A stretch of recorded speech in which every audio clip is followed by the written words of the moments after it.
Bonsoir. On continue notre étude sur la construction du nous. Je dois déjà, en introduction, saluer Monsieur David Sadoun qui a fait un premier enregistrement sur la Torah du Mashiach. Et il dit clair, tout de suite il attaque en disant que le principe fondamental de la Torah du Mashiach, c'est le couple. Voilà. Donc je tenais à saluer son intervention qui est directe et d'autant qu'il ne cache pas ses mots et il ne fait pas de... il parle directement de ce qu'il a à dire et c'est un grand plaisir. Voilà. Donc, revenons à notre étude à nous. Nous, on avait parlé du déséquilibre des couples et maintenant on va parler de la remise à l'équilibre. Rétablir l'équilibre dans le couple. On a expliqué quelque chose de grave. Un principe fondamental du déséquilibre, c'est de dire que notre amour, on le dirige mal. On le canalise mal. Il m'est arrivé une fois, j'étais en train de faire des commissions dans un magasin où les gens me connaissaient bien, ça fait des années que je travaille avec eux. Et les femmes de cet endroit-là sont venues me saluer en me tendant la main. J'ai dit non, je ne tiens pas la main aux dames.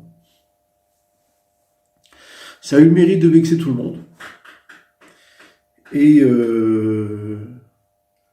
les dames se sont approchées de moi de façon un peu sèche. Elles m'ont sommé de m'expliquer. Je dis, je vous réponds, mais vous écoutez jusqu'à la fin ce que j'ai à dire.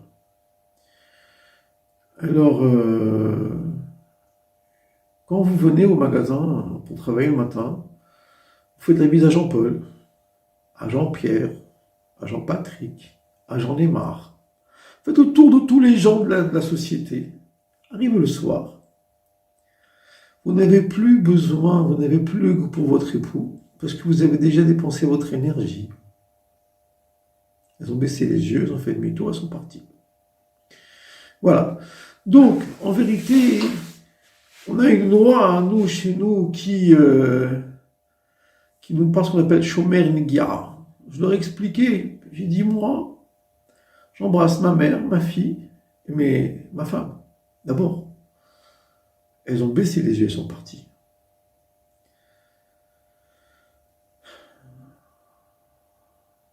On a des lois dans la Torah de la tsniaout, de la pudeur. Quand j'ai parlé de la pudeur dans le Torah que j'envoie tous les matins sur Internet, les gens m'ont posé la question, m'ont dit quel intérêt la pudeur? La pudeur, c'est le cli, c'est l'ustensile, c'est l'outil par lequel on peut canaliser notre énergie. Comme disait mon maître Rabbi Shlomo, il disait tu as une glace, si tu la montres à tout le monde, tu ne mangeras jamais ta glace parce qu'elle va fondre. Si tu as un trésor en or, tu le caches parce que sinon on va te le voler. Et on voit. Et on voit clairement. On voit clairement que dans les cercles où tout est permis, on peut se promener, on peut danser, on peut chanter, on peut... un mari voit une autre femme, une fois un autre homme. Et on arrive à des catastrophes. On abandonne la femme et les enfants, on abandonne le mari. Il y a ici un grand déséquilibre. On vit sur terre, on n'est pas des anges. Alors, quand on se permet tout, le vrai problème est que on donne la permission aux adolescents et aux adolescentes en sachant tu auras un petit copain et tu auras une aventure, tu auras une expérience physique. Et les parents enseignent à leurs garçons, à leurs filles je sais pas, mais à leurs garçons, vas-y, profite mon fils, profite. Et on lui détruit le cœur, on lui détruit l'âme, on lui détruit sa pensée. Et le pire de tout, c'est quoi? C'est la gratuité. Pourquoi? Moi, je me souviens quand j'étais à l'école, un professeur, j'étais dans une école où j'avais appris, j'étais même bijoutier et joaillier, donc j'avais appris dans une école française où on enseignait la bijouterie, joaillerie. La dame qui donnait cours d'atelier disait mon mari, il m'a grugé. Quand on était fiancés, il me promenait, il me sortait, il me promettait. Une fois qu'on était mariés, ben, il a fait comme tout le monde, il a mis ses pantoufles et puis il s'est assis. Et elle se trouvait trompée, quoi. Bah ouais, c'est normal.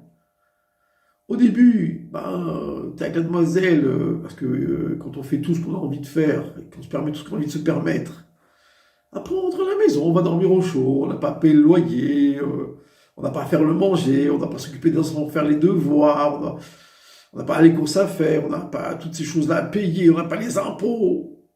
Et d'un coup, ah, celle-là, je la garde. Ah, elle est bien. Celui-là, je l'aime, je le veux. Le problème, il est que dès que tu te maries, tu payes le loyer, tu payes les impôts, tu achètes à manger, tu prépares le repas, tu occupes des enfants, tu leur fais le bain, etc., etc. Et là, on comprend plus rien. Mais enfin, je comprends pas. Avant, c'était bien, pourquoi maintenant c'est mal? Une femme est allée voir le rabbi de Lubavitch et dit, avant j'aimais mon mari, maintenant je sens plus l'amour comme avant. Le rabbi a répondu, avant vous viviez dans un roman. Mais maintenant, c'est le vrai amour. L'équilibre. L'équilibre. L'équilibre, il est merveilleux, il est fabuleux, et il est sensationnel. L'équilibre, il brille de tous les côtés, c'est un diamant à 10 milliards de facettes. L'équilibre, il répond à tout. Tu dois payer le loyer, tu dois préparer à manger, rien n'est gratuit. Tu dois t'habiller. En plus, chez nous, le peuple juif, on fait attention à la pureté familiale. Et ceux qui connaissent la pureté familiale, c'est une mitzvah qui est extrêmement compliquée. Mais quand tu prépares à manger, c'est là que tu aimes le plus ta femme. Quand ta femme te prépare le Shabbat, elle sait qu'elle te rend le roi des rois. Tu comprends? Donc, toutes ces choses-là font l'équilibre. C'est marqué dans la Torah. Alken ya'azovish et aviv ve'etimo vidabek be'ishto ve'yul basar yahad. C'est pourquoi un homme abandonnera son père et sa mère. Il va se coller à sa femme et ils ne seront plus qu'une seule chair. C'est celui-là l'équilibre. Quand on oublie la permissivité, quand on se débarrasse des faux plaisirs que nous offre l'Occident, que j'aime tellement, quand, bien sûr qu'on honorait ses parents, mais c'est pas eux qu'on aime. C'est pas avec eux qu'on vit. C'est avec notre épouse. Un grand ami m'avait dit, Shimon, je suis très ennuyé, qu'est-ce qui t'arrive? Ma maman est décédée. Je sais, j'étais à l'enterrement. Mais maintenant, j'ai plus avec qui parler. J'ai dit, dis-moi, avec qui tu parlais avant? Avec ma mère. Et ta femme, à quoi elle te sert? Mais comment ma femme... pareil. Une femme est venue me voir. Elle me dit, Shimon, elle me parle des questions très très personnelles, limite intimes. J'écoute avec attention, je dis, je réponds à toutes tes questions, mais toutes les réponses que je vais te donner sont fausses. C'est ton mari qui doit voir. Elle me dit, mais mon mari c'est un juif français, moi je suis une juive tunisienne. Il va jamais comprendre. Ton mari est 100 fois plus fort que n'importe qui. Avec qui tu parlais avant? Je parlais avec mon père. Arrête tout, arrête tout. Bon, je connaissais bien cette dame-là, et je connaissais très très bien son mari. Je décroche le téléphone, je dis, allô Eric? Il me dit oui, Shimon à l'appareil. Écoute, ton épouse vient de sortir d'ici.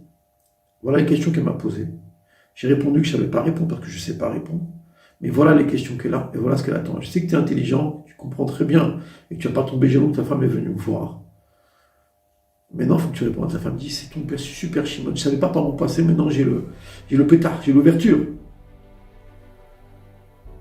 Il est parti en vacances avec elle, c'était le mois d'août. quand elle est revenue, les broches qu'elle m'a données, c'est du niveau de celle que le rabbi donne, que Baba Saleh donnait. Tellement elle était contente de son mari, avait su répondre à ses questions. C'est le début, ce que je viens de vous dire là, c'est le début de remettre l'équilibre en place. C'est ta femme le centre, c'est ton mari l'axe. Pas ta mère, ton père, ta cousin, ton frère, non. Pas la vision de l'Occident, pas les sorties avec les copains. C'est vrai qu'il faut sortir. C'est vrai qu'il faut vivre. Bien sûr qu'on a une famille. Quoi, on est orphelin? Non, l'axe, c'est ton mari. Le centre de ton existence, c'est ta femme. C'est ça l'équilibre. Et tu payes les impôts, et tu payes le loyer, et tu t'occupes des enfants, et tu payes la pureté familiale. C'est ça l'équilibre. Parce que dedans, quand tu fais les choses dans l'ordre, alors non seulement tout est bien, puisque il n'y a pas un porte-à-faux où quelque chose est gratuit, et l'autre, après un bonjour, ça fait mal. Non, tout est bien. Et le bon Dieu, il vient en personne, comme tu fais les choses comme il faut, il te prend, il t'élève à l'infini et il te bénit. Shabbat, shalom, au revoir.